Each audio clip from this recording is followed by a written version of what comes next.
Another blessed day. We thank God for another blessed day. I want to thank God for allowing me to make the video. I want to thank God for allowing you to watch the video. For we know all things work for good for them who love God, to them who are called according to his purpose. And I wanted to take this time to make a quick video on my ownership experience of this Camaro SS 6th gen. Beautiful car, 6.2 liter V8 engine. This one is mated to a 6-speed manual transmission. It's a Tremec unit, a TR6060 gearbox. One of the best manual transmission gearboxes I've had the privilege of driving in all my life, to be quite honest and frank with you. Now, the reason for making this video is simply to talk about the pros and cons of vehicle modification, and specifically modifying a vehicle like this in particular. Now, my vehicle has very minor modifications, if any, if you want to talk about performance modifications, because I have done absolutely zero performance modifications to this vehicle. Like I said, the specs are 455 horse, and the torque is also rated at 455. And this is a rear-wheel drive vehicle, so all of that power is sent directly to the rear wheels.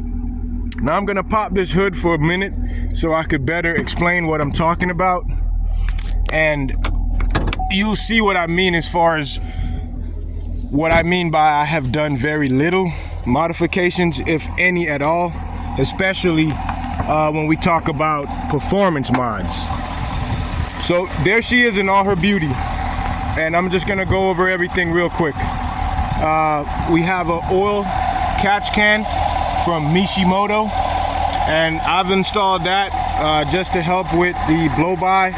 That way there's minimal or none at all blow-by oil being put back into the intake manifold. Chevy has already done a phenomenal job with this vehicle. Right here, if you pay close attention, they have installed a factory catch can. That's from the factory. It's an oil catch can that drains it back into the oil pan, because this vehicle is direct injection, meaning that the fuel is not poured. It's not being sprayed over the backside of the intake valves, but instead it's being sprayed directly into the combustion chamber, which has its benefits: increased fuel economy, increased power. They was able to bring the compression up to 11.5 to 1, so just let that sink in for a minute. Now, what are some of the cons?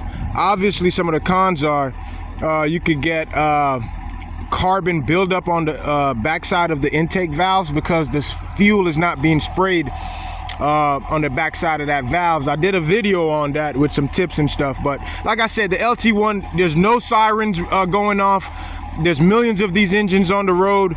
This car has been in production since 2016 all the way up until 24. So look, dude, these cars has been absolutely phenomenal. Now, back to the topic at hand with modifications. So as you pay close attention, you realize that I've actually have done zero performance modifications to my engine, and I'm going to tell you why. First of all, this is my dream car, and it is the only car right now that it is in my name. So obviously it's not my daily driver. It's more so a weekend toy, something that I bring out and perform spirited driving, and just something that I enjoy.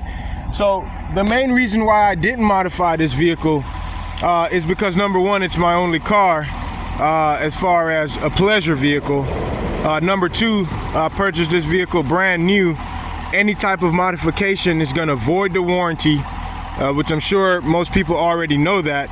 Even something as simple as getting an aftermarket tune where they change the factory calibrations of the PCM to increase whatever performance gains based off whatever modifications you've done, like long tube headers, maybe a cold air intake, maybe a cat delete.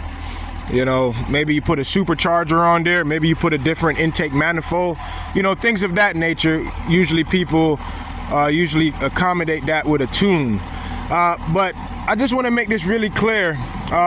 Some of the cons are you're gonna void that factory warranty. If you tune the vehicle, you're definitely gonna lose the factory warranty. So that's something to think about. Also, you possibly might lose reliability on the car, you know, depending on how things are. Right now, this vehicle is a naturally aspirated car. It could last hundreds and thousands, millions of miles, as long as it's well kept and you follow everything to the T according to the owner's manual as far as maintenance is concerned. It's naturally aspirated. There's no force induction, so the engine can last, the vehicle can last. So you gotta keep that in mind. Once you go boost, you're gonna shorten the lifespan of the motor because it's just more pressure going through the system, more pressure going through the internals of the engine. So, and you know, that kind of goes without being said. You know, if you boost it, yes, it's gonna produce more torque. Yes, it's gonna produce more horsepower. You're gonna have a quicker car. But you also gotta think about the reliability issues and also added heat, believe it or not. So that's another reason why I leave my car factory. You gotta remember also, another reason why I leave my car factory is because I'm not a street racer. I'm not racing. I'm not looking to take the car out to race people for money or be the fastest from light to light. You know, you got to remember what I do for work. I'm a CDL holder. I'm a DOT driver. So, you know, yeah, I have fun. I got a V8 car. It's a manual transmission. But at the same time, I still got to, you know, obey and respect the street laws. That way I can keep my license intact and I don't get in any trouble as far as my full-time occupation. So there's just so many reasons, you know. Now, on the other hand, on the flip side, I'm not knocking anybody who modify these muscle cars or tune them or do whatever to them, because maybe that's what suits your lifestyle and it makes sense in the application of how you use the vehicle. In the application of how I use this vehicle, it just doesn't make a lot of sense for me to modify it or try to do anything like that. I actually enjoy the car just as it is in its factory form. Just a beautiful car. If you pay close attention, I've also did another slight modification. If you pay attention to these wheels and these tires, they're a little bit different from factory. From factory, the SS comes with a 245 tire up front as far as the width. This is aftermarket because I went ahead and I had ordered the 1LE replica wheels. I just love the design. I think it's a more aggressive looking wheel. I like the style of it, and I also like that it's a little bit wider of a wheel. I was able to now run a 285 tire up front, 30 series sidewall, and that's still a 20-inch rim. And in the rear, the stock Camaro SS, I believe the width is a 275 tire.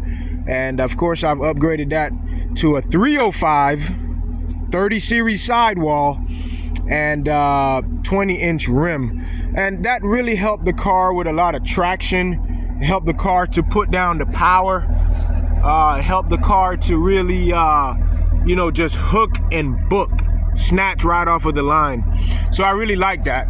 So, you know, and these are like kind of light, tasteful mods, exterior things. Nothing that, you know, is gonna really tamper with the powertrain and things of that nature. So, but that's just my personal take on these things. I've seen guys, you know, just take these things to another level, and it is an excellent platform to build on. You know, you talk about, I've seen guys with take these things, they either put a Pro Charger. I've seen guys go with a NA setup where they bore it out, you know, bring it up to about a 426 cubic inch, you know, displacement, big motor, you know what I'm saying? And just do damage, you know, bigger throttle body, ported intake manifolds, you know, long tube headers. This will just really wake up the LT1 because it is a beast, this 5th gen small block that Chevy's putting out. excellent car, excellent powertrain. So I just wanted to go over those few things, you know. So there's pros to modifying your car and there's cons to modifying your car. So just keep that in mind, you know. For me, the way I use the car for the application, just how it is from the factory, is enough for somebody like me, you know. I'm happy with it.